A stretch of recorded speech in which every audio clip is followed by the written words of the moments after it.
Assalamualaikum warahmatullahi wabarakatuh. Saya Lydia Asjuliani. UMKM yang akan saya kaji yaitu bisnis seblak bento. Adapun subtopik yang akan saya bahas ada 7. Yang pertama, deskripsi seblak bento. Kedua, aspek hukum. Ketiga, aspek pasar dan pemasaran.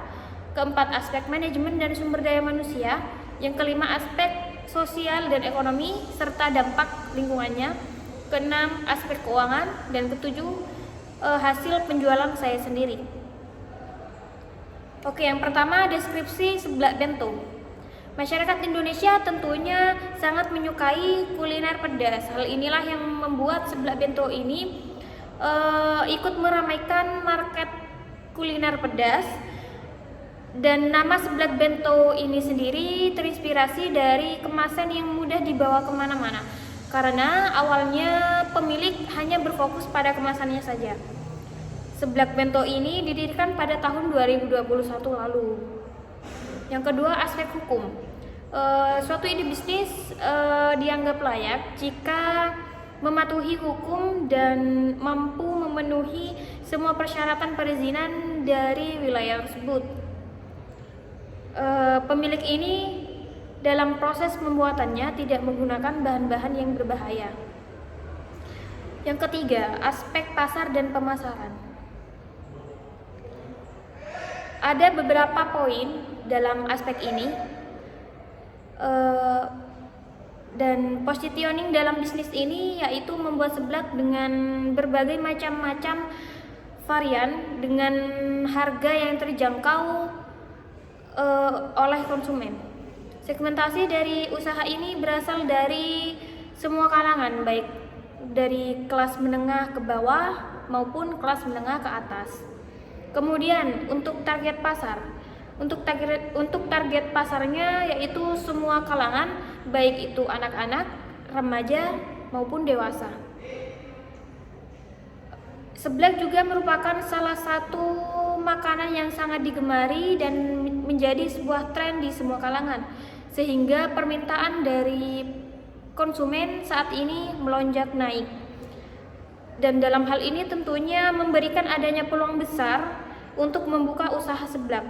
Maka dengan itu perlu adanya produk yang memberikan nilai lebih, karena bagi pelaku usaha perlu melakukan penawaran yang inovatif untuk meningkatkan daya tarik pasarnya. Kemudian untuk memikat konsumen perlu dilakukan kegiatan promosi dengan cara membuat brosur atau pamflet makanan dan disebarkan melalui sosial media saat ini. Untuk aspek selanjutnya yaitu aspek manajemen dan sumber daya manusia atau SDM. Dalam bisnis ini tidak ada struktur organisasi karena pemilik bekerja sendiri bersama ibunya.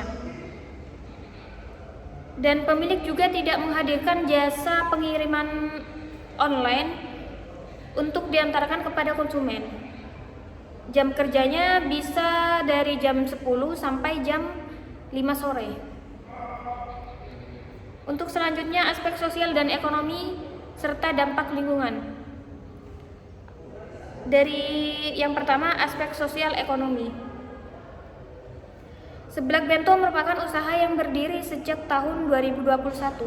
Usaha ini diharapkan memberikan manfaat serta dampak positif bagi masyarakat sekitar. Adanya bisnis seblak ini memberikan manfaat kepada masyarakat karena masyarakat di daerah Kalengan dan sekitarnya bisa menikmati salah satu makanan yang sangat lezat ini dan tentunya memberikan keuntungan yang besar juga kepada para pemilik. Dan kedua, dampak bagi lingkungan. Jika usaha ini berjalan sesuai rencana, maka akan menimbulkan dampak terhadap persepsi masyarakat bahwa cuaca dalam keadaan apapun seblak akan selalu menjadi menu utama yang sering dicari oleh masyarakat. Karena seblak sendiri cocok jika dikonsumsi dalam keadaan apapun atau dalam kondisi panas ataupun dingin. Selanjutnya, aspek keuangan. Pemilik menggunakan modal awal sebesar 3.500.000 dan pendapatan yang dihasilkan pemilik dalam waktu perharinya bisa mencapai 600.000 dan pendapatan per tahunnya menghasilkan 7.200.000 yang didapatkan dari 600.000 dikali dengan 30 atau 1 bulan. Dan laba bersih yang dihasilkan dalam 1 tahun oleh pemilik sebesar 2.740.000. Untuk hasil penjualan saya sendiri, dalam waktu 1 minggu saya berhasil menjual seblak sekitar 35 piece dalam 1 minggunya. Modal awal yang saya gunakan sebesar 92.000 dan laba yang saya hasilkan dalam waktu 1 minggu sebesar 248.000. Jika dilihat dari berbagai segi aspek studi kelayakan bisnis, maka dapat disimpulkan bahwa bisnis seblak ini layak untuk dijalankan dalam jangka panjang. Mungkin itu saja dari saya, selebihnya mohon maaf. Assalamualaikum warahmatullahi wabarakatuh.